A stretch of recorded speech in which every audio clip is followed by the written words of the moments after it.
It's my 1994 ZXR750. Got it about a year ago from an online auction place called Iconic.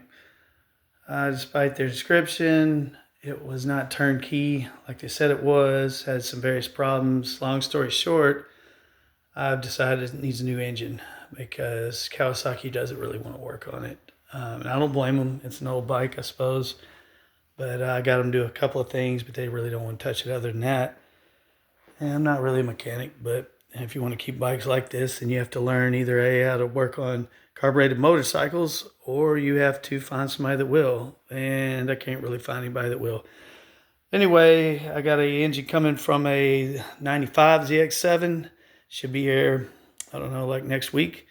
And then so I'm going to go ahead and start taking pieces of the thing off and see what we can get from there.